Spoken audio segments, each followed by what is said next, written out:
Picture this. A man walks alone through the crowded streets of a city buzzing with life.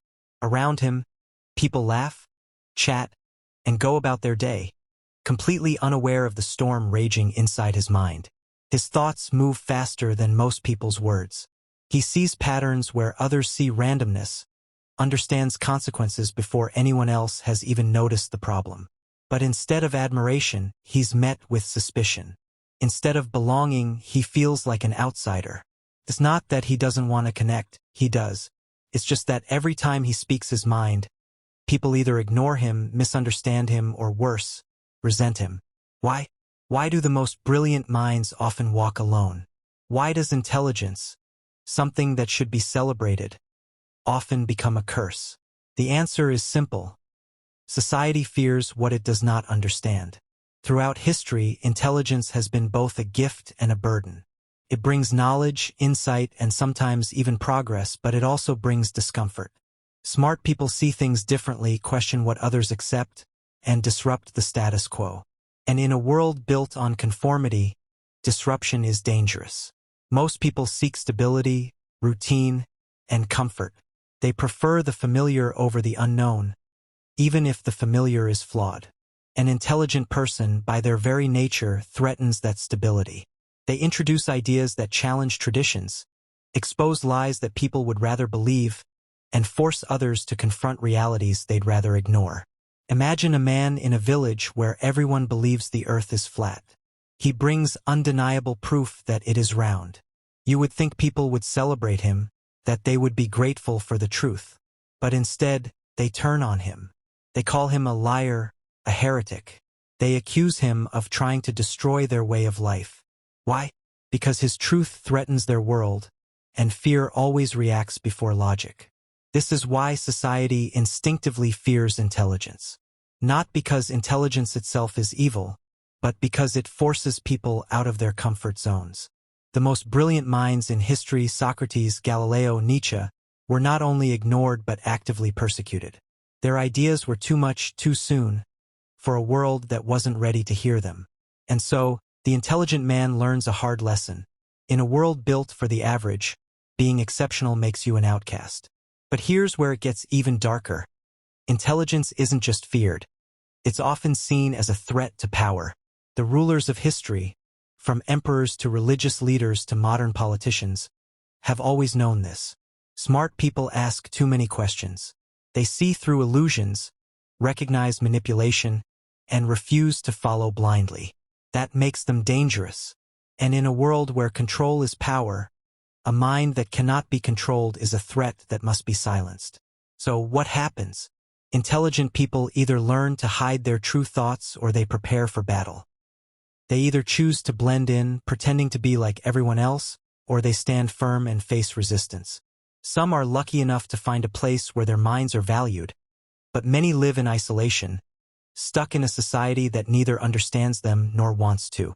This is the dilemma of the intelligent mind: to be true to oneself and risk rejection, or to conform and betray one's own nature. But one thing is certain: intelligence isn't just rare. It's dangerous. Because those who see the world as it really is will always be feared by those who live in comfortable illusions. And in the battle between truth and comfort, comfort almost always wins.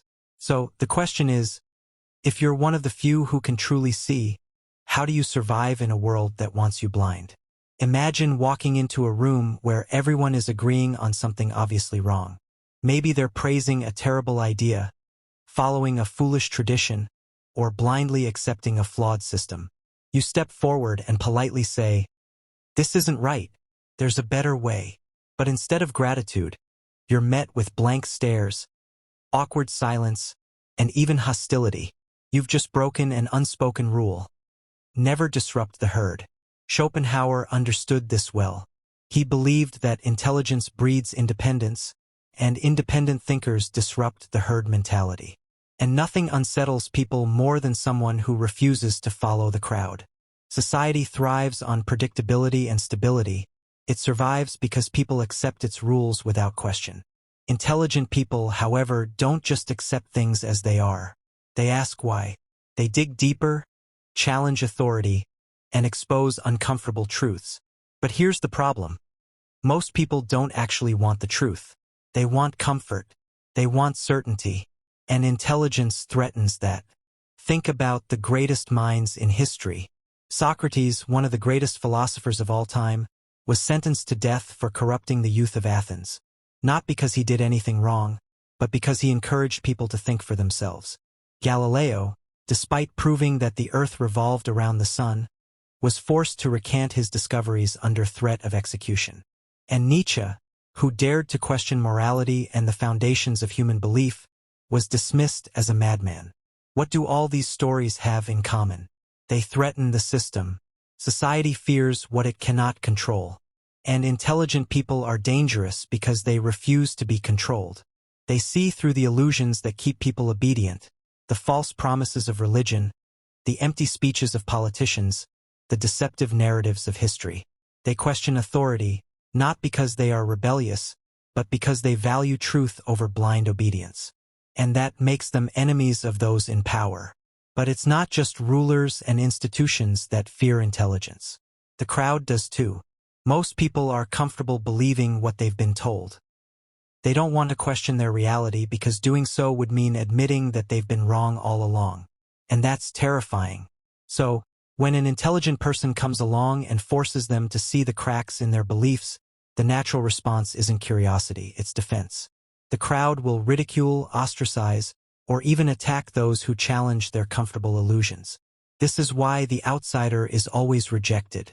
The thinker, the innovator, the visionary, they will always face resistance, not because they are wrong, but because society is built to resist change. But here's the paradox. Without these outsiders, society would never evolve. The very people it fears are the ones who shape the future. So the question is, if you are one of them, how do you survive in a world that instinctively fears you? There's an old saying that ignorance is bliss, and perhaps there's more truth to it than we'd like to admit. Imagine standing on a mountaintop, looking down at the world below. You can see everything, the paths people take, the mistakes they make, the illusions they believe in. But instead of feeling powerful, you feel alone. Because no matter how much you try to warn them, no one listens. They are too caught up in their own small realities to see the bigger picture. This is the curse of higher intelligence. Schopenhauer put it bluntly, the more intelligent a person is, the more they suffer. At first, it seems unfair. Shouldn't intelligence make life easier? Shouldn't wisdom bring happiness? But the truth is, intelligence comes at a price. And that price is often loneliness, rejection, and existential suffering. The smarter you are, the fewer people you truly connect with. Conversations feel empty. Small talk feels pointless. And finding someone who understands your thoughts feels like searching for a needle in a haystack. Most people live inside their own bubbles, concerned only with the immediate money, status, entertainment. The intelligent mind, however, sees beyond all that. It craves deep discussions, real meaning, and higher understanding. But how do you find connection in a world where most people are speaking a different language? So many great thinkers, artists, and philosophers lived in isolation. Not because they wanted to, but because there was no one around who could meet them at their level. You would think intelligence earns respect, but more often, it invites resentment. No one likes feeling inferior, and nothing makes people feel smaller than someone who knows more than them. When an intelligent person questions an idea, most don't see it as a search for truth. They see it as an attack. Instead of admiration, intelligence is often met with suspicion. Think about history. Brilliant minds like Nikola Tesla, Vincent van Gogh, and even Schopenhauer himself were ignored, ridiculed, or cast aside in their time. They weren't seen as visionaries. They were seen as odd, difficult, or dangerous. Only later did the world recognize their genius. But by then, it was too late. There's a certain peace in not knowing too much.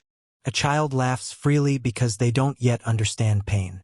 A fool feels content because they don't see the world's flaws. But an intelligent mind sees everything. The corruption, the hypocrisy, the endless cycle of human ignorance. And knowing this, without the power to change it, can feel suffocating. Schopenhauer believed that the deeper your understanding of the world, the harder it becomes to be happy. Because the intelligent person doesn't just see what is, they see what could be, and that gap between reality and possibility is deeply frustrating. The world isn't broken because people lack intelligence. It's broken because they refuse to use it, and to the person who can see clearly, that truth is unbearable. Imagine a man drowning in a sea of knowledge, reaching out for someone, anyone who understands, but no one does. Would you rather live blindly, unaware of the deeper truths of life, or carry the burden of intelligence, knowing you will never truly fit in? Intelligence is power, but it is also a weight, and only those strong enough to bear it will ever know its true cost. Imagine walking into a room full of people who don't think like you. They laugh at things that seem shallow, debate ideas that feel meaningless, and move through life never questioning the systems that control them. You sit quietly, observing, understanding the weight of the things they don't see. And then, in a moment of honesty, you speak your mind. The room falls silent. Some people shift uncomfortably. Others look at you with skepticism. One person smirks, dismissing you as arrogant. You realize in that instant that intelligence is not always welcomed. It is often feared. The question is, do you adapt to fit in, or do you stand apart and face resistance? Intelligent people have always faced this dilemma. Some choose rebellion, refusing to conform, speaking their truth no matter the cost. Others learn to navigate society strategically, understanding that raw intelligence can be threatening. Machiavelli once said, "Never outshine the master." This is not about dumbing yourself down, but about using intelligence wisely. Power is not just about what you know, it's about how you apply it. A wise person does not challenge authority head-on. Instead, they observe influence from the shadows and rise when the moment is right. Nietzsche had a different approach. He spoke of the Übermensch, the one who rises above societal norms, forging his own path without concern for the judgment of others. This is the path of the true thinker, the one who refuses to be controlled, the one who stands alone if necessary. But this path is not for the weak. It demands resilience, self-mastery, and the ability to endure isolation. So, how does one navigate a world that instinctively fears intelligence? The first step is controlling perception.